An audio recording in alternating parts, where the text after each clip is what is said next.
We're going to start with rotating a point clockwise, and this is all under the umbrella of shape rotations. So we're going to be eventually rotating triangles and quadrilaterals and things like that. So this is different from reflection, where you go over a line. When you rotate a point or a shape, you can think about it in terms of those points being on a circle.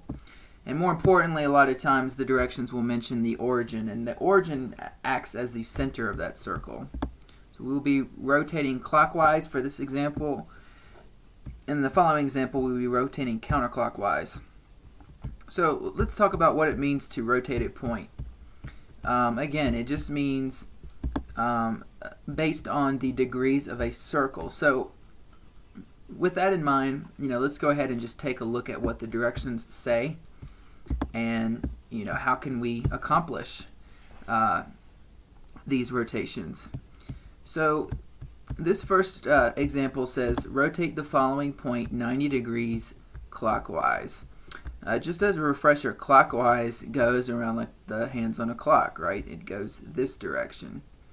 Okay, so we're going to rotate this following point clockwise. Okay, so here we have our point. It's kind of small on your screen, I apologize for that, but the point is 2, 3. Okay, and it says that we're going to rotate this point 90 degrees clockwise. So I remember when I first saw this lesson, I was confused because I didn't actually see a circle. And I've already got the circle here, but here's the point without the circle. When we put the circle back, we can kind of see what it would look like to rotate this point 90 degrees around the circle. Okay, we're going clockwise, and we want it to be so that we go just 90 degrees around the circle, or a fourth of the way. So keep that in mind whenever you're rotating a point. You're rotating it 90 degrees, and a lot of times, like I said, it'll say about the origin. So I can go ahead and put those words in real quick. Okay, so we're going to rotate it around 0, 0, or like I said, sometimes it'll say the origin. And so that's why I had the circle there, is for you to see that this point, every point actually, is part of a bigger circle where the center is the origin. And we're just going to take this point and rotate it ultimately around this circle 90 degrees clockwise. So here's the steps we're going to use to do that. The first thing we're going to do is label our point, or points if it's a shape. Okay, and I'm pretty sure I already have that done for this example. So I've just labeled my point 2, 3. Next thing we're going to do is flip X and Y. You're going to see Y in just a second. Okay, so let me go ahead and just do these two steps on this page. Our point is 2, 3. Now what happens when we flip X and Y is Y becomes X, X becomes Y.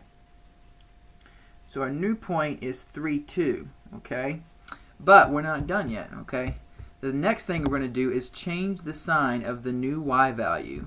So since this Y value is positive, we're going to make it negative. If it were negative, we'd make it positive, okay?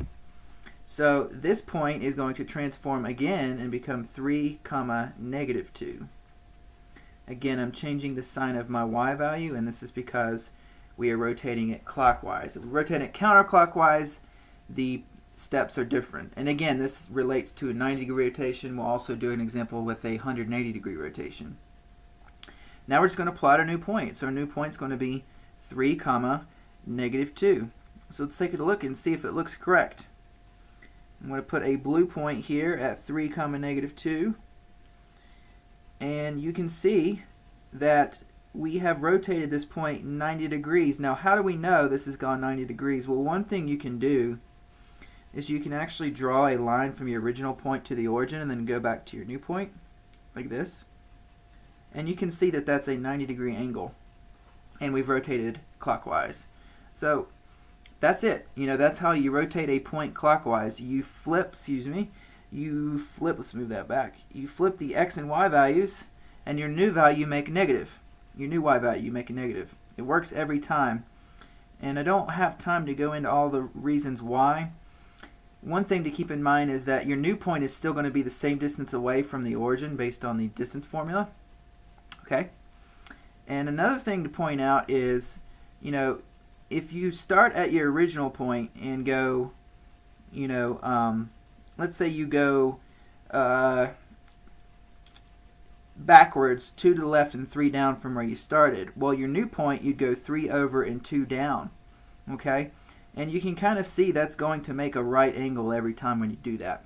But anyways, that's it.